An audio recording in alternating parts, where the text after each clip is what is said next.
Um, y'all kind of got me at a bad time. I'm kind of fighting poison ivy and trying to, fight off that itch. That itch is driving me crazy, and I don't, know how much longer I can control the itch.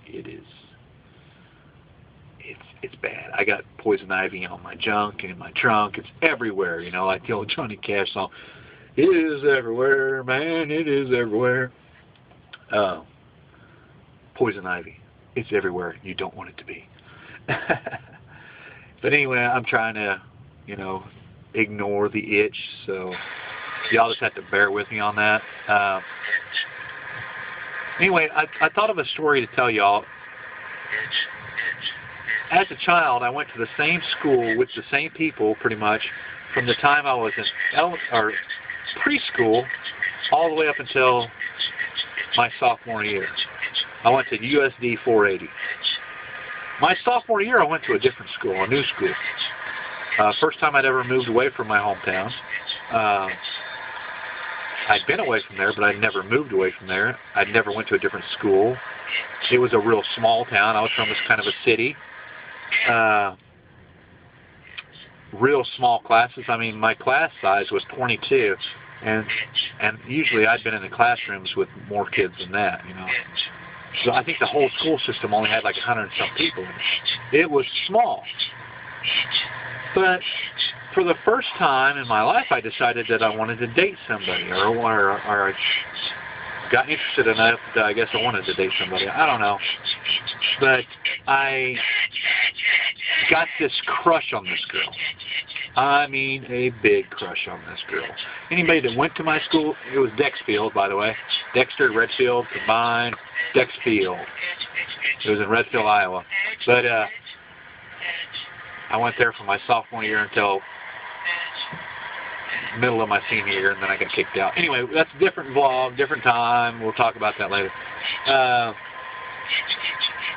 Anyway, I really got this crush on this girl. And I'd always wrote journals and stuff all the time, and I'd wrote raps, and I'd wrote songs, and I've always done that. I was a rapper, I'd rap back in my hometown. I'd rap with a buddy of mine in his little studio he built in his grandparents' trailer house. But, it was cool back then. But this girl, I had a big crush on. I was like, dong, dong, dong, dong, dong. All, everything that goes along with having a crush whenever you're a teenage boy. But I wrote this poem out. And I still remember the very first poem that I'd ever given to anybody. I remember one of the lines from that. And I have a memory loss problem, a real bad memory loss problem. We'll save that for a different time, too. I have a real bad memory loss problem. Saved for another time. Okay. It's saved for another time. But I still remember a line from that very first poem that I gave this girl, and it was, "If heaven is what it seems to be, then I will see your face indefinitely." And to break that down for you, heaven is supposed to be the most beautiful thing you've ever seen, right? So if heaven is what it's supposed to be, the most beautiful thing you've ever seen, then I'll see your face indefinitely. In other words, your face is the most beautiful thing I've ever seen, right? Now I bet you feel stupid for not saying yeah to that poem, huh? No, just kidding. I don't care. It was sophomore year. Anyway, I was taking this poem to school to give to this girl. My heart's just racing so fast. I never had it race like this before. I feel like my head was about ready to explode because all the blood was pumping so fast, right? I'm going to school. I'm going to give this note to this girl. I see the girl. At breakfast time, I can't give her the note. No, my heart is beating out, about to fucking fly out of his chest. This is a story I've never told anybody. I've never told anybody, ever. Priest, best friend, parents, wives, nobody has known this story. Okay, I go up to give the note to the girl, and instead I give it to some other girl. I give this poem that I wrote to some other girl. That girl shows no interest in me at all. None. Not an interest in me at all. She's a very cute girl, good-looking girl. You're still a good-looking lady. Yes, you are, in case you're watching this. But I decided that I would continue to go after the girl that I gave the poem to, because she should have fallen in love with me. Everybody wants romance. Everybody wants romance. So I wrote her a poem every day from that day until the end of school. Every day we had school. This girl, we'll call her HG. That's her initials, HG. Anybody who went to school with me knows who I wrote the poems for every day of our sophomore year. It just became like this thing. Every day I gave her a poem. And no poem, from the very first one to the very last one, none of them had a line that repeated itself. There was never a rhyme in there that went with any other poem. I mean, if you still got those, go back and look. I mean, my copies of them got burnt by my oldest kid's mother. She was really jealous of all that. She burnt all them. So I don't have them anymore. I would love to have had copies of those. But, yeah, I just kept all this stuff going throughout the entire year.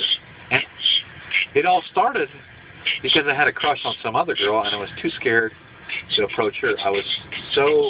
My heart was pounding so much for this girl that I had this crush on, that I was scared that if I gave her the poem and she didn't like it, I would probably go home and fucking swallow some lead, you know what I mean? It would be devastating for me. So I gave it to this other girl who was cute, but didn't have my heart at the time. I was a stalker before being a stalker was cool, really. I don't know. That's just something that nobody probably knows. Nobody should know that. I stalked a girl my entire sophomore year and wasn't even really all that into her. That is how fucking BSC I am. I mean, that is crazy, isn't it? The girl's cute. Don't get me wrong. The girl is definitely cute, and yeah, if she would have given me an opportunity, she probably would have been my first girlfriend, but she didn't give me that opportunity. I'm still single, ladies. I'm just kidding. I am single, though. And there's a video back there, that contact info. You can go back there. And yeah. Anyway. If y'all want to contact me, just PM me right here. Screw it. Don't worry about contacting me anywhere else. Just PM me right here. I am on Twitter, though, FLETCHLIVZ on Twitter. And if you throw an @Gmail behind that, you got my email account. But anyway, that is the story of my falsified love for somebody I stalked my entire sophomore year that nobody has ever known about. And I hope that doesn't upset the girl that I stalked the whole year. HG, if you watch my videos, I don't know whether you do or not. You probably don't. I wouldn't if I were you. I'm sorry I stalked you that entire sophomore year. It was, for the first time, I had a really bad childhood before I moved to Dexfield.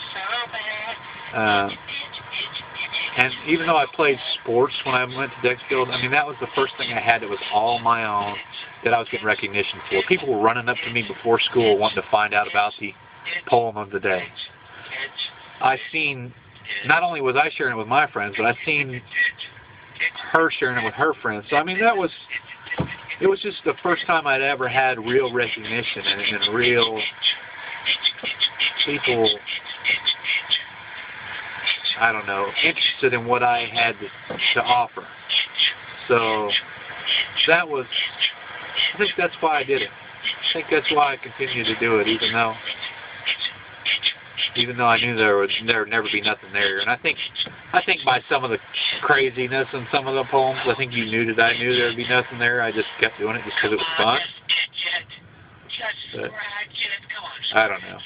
Anyway, that is my crazy-ass story that nobody has ever heard. And now, shut up!